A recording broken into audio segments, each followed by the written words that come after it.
Nah, saudara bicara etik-etik, ya kan, saya tuh keberatan karena saya menilai, maaf ya, karena Anda desak saya terus terang aja saya menilai Anda tidak pantas bicara soal etik.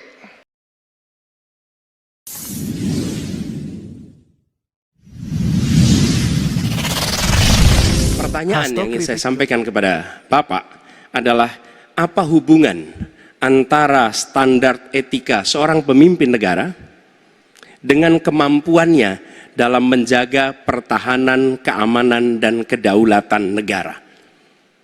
Terima kasih.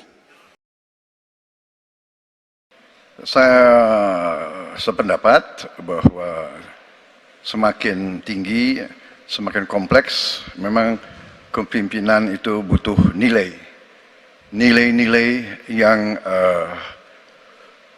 sangat fundamental. Pertama, nilai adalah cinta tanah air.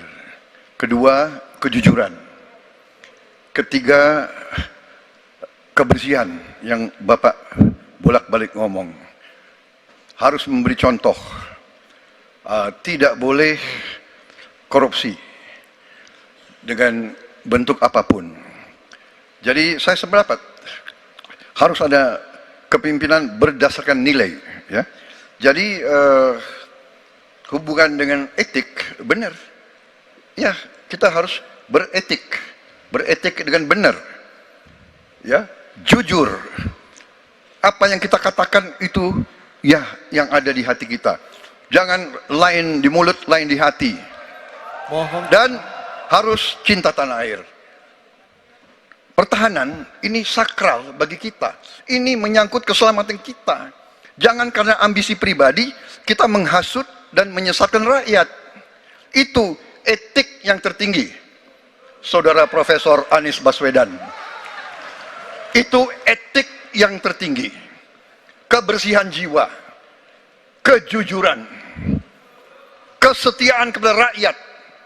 Sekali lagi, jangan karena ambisi pribadi kita menyesatkan rakyat, kita menghasut rakyat, kita membahayakan pertahanan keamanan rakyat. Kasihan prajurit-prajurit yang sedang berjuang untuk menjaga kita, polisi-polisi yang menjaga kita. Kasihan kalau ada calon-calon pemimpin yang kerjanya hanya menghasut saja.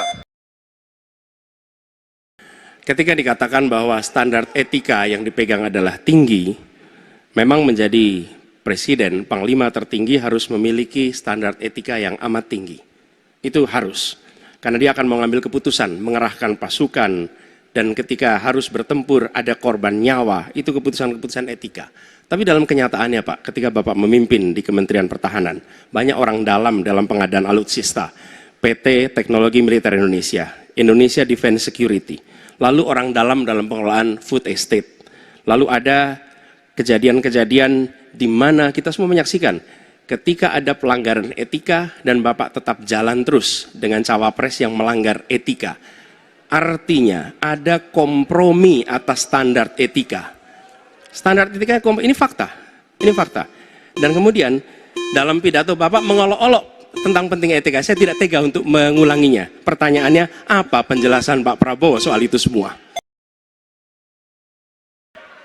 Jadi, saudara-saudara, semua data yang saudara ungkapkan itu keliru semua. Jadi saya bersedia kita duduk, kita buka-bukaan, ya.